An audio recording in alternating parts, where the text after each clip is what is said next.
I'm here with head coach Drew Cooper of the Thomas More men's basketball program. This year, you guys are ranked as the preseason #1 in the President Athletic Conference. So tell us a little bit about that and how excited you are for that accomplishment.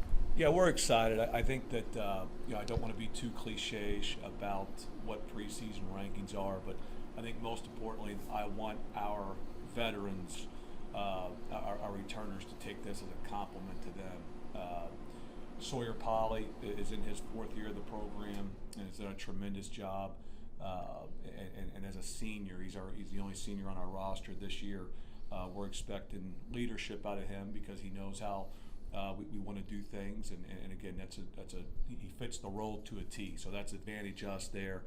But in addition to Sawyer, co-captain Michael Griffin, then some returning juniors: Austin Young, Daniel Williams, Simon Clifford, Jacob Hall. All are young men that I want them to hear this news, and as much as I want them to understand that there is an expectation upon us now, I want them to kind of take a step back and reflect, and I want them to consider this a compliment to the work they've put in and the culture they've implemented and the hard work they've endured. So, along with that, we have a tremendous returning class, a returning sophomore group that I think will be, ready to implement some of their own personality to our program further than they did last year, and that's Damian King, who started at the point guard position for the majority of the season last year. Ryan Callahan, who just when Daniel Williams, second team all conference from last year, went down with an injury. Ryan Callahan stepped in the middle of January and just did a tremendous job.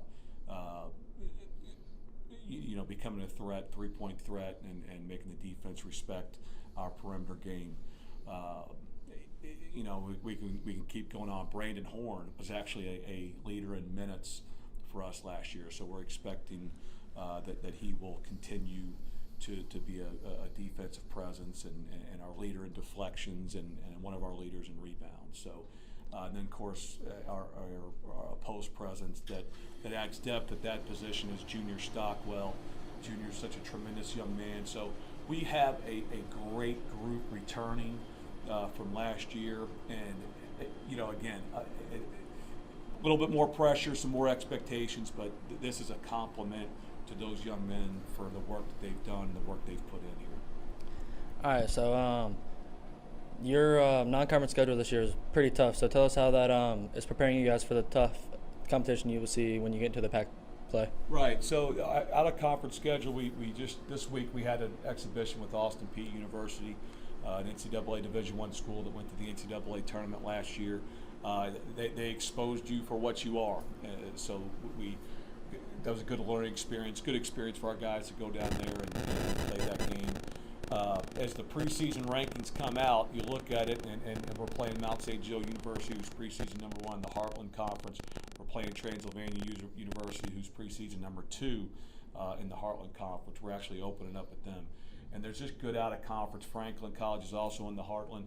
Just a solid 9-game out-of-conference schedule that's going to give us, very good competition. Center College here in Kentucky is always, in the preseason top 25, and I'm not sure they are this year, although I have not, taken a glance at that yet. But Center College is another, NCAA Division III school that it's no question you put those 9 games together with the conference in mind. But this scenario here with us being preseason #1, it's voted on by the coaches. So, with as well coached of a conference as this in, it's extremely credible. But, I'm going to tell you, St. Vincent to 4-peat like they've done, and they have the majority of their front line coming back, and Dietert and Ford, and that, some of their less experienced young men will step up and be ready to make an impact right away, and that they brought a talented bunch in as well. I know that Bethany and Westminster have the majority of their teams coming back, as do we. And there are so many schools in there that are reloading. Grove City has a good group coming back. Waynesburg They lost some, but you know that they brought in a good group. So you can go right down the line. Chatham's going to get better. W&J is going to get better. So, again, you want to take this recognition with a grain of salt, and just keep grinding out every day, getting better every day, and hopefully we'll be ready to go.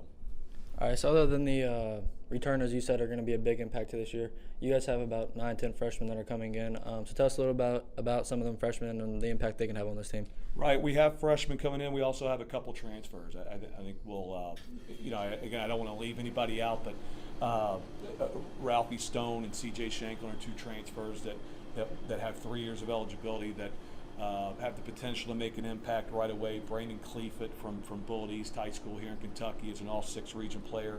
His cousin was an all-conference player here, Drew Mumford. So we had an in with him, but and they're both lefties, and they look like twins. So it's Cleefit has a chance at having a very, very nice career here.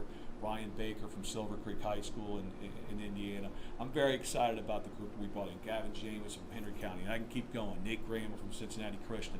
And a luxury that we have this year in comparison to years past is that we're hoping that freshmen can come in and for the most part be freshmen. That newcomers can come in and for the most part be newcomers. Last year we were trying to win a championship with primarily freshmen and sophomores on the floor, with Sawyer Poly being our only junior that was in the role there. So now that it's going to be primarily sophomores and juniors with another year of experience, and Sawyer being our only senior. So any coach will tell you that you can't coach experience, you can't teach experience, and we have one more year of experience than we did this time last year. So from a rotation standpoint, I think that gives our veterans that I listed above a little bit of an advantage, but at the same time, if that group is doing a tremendous job in practice, resisting every day, learning our system. So it's an exciting time. We're in a good spot right now, but we're looking forward to getting going here and playing these first couple games and seeing where we're really at. Because I'm sure that good or bad, it's going to issue some surprises. Yep. All right, so that's that with Coach Cooper. So good luck, Thomas More, this year, being preseason number 1, and good luck to all the teams in the PAC this year.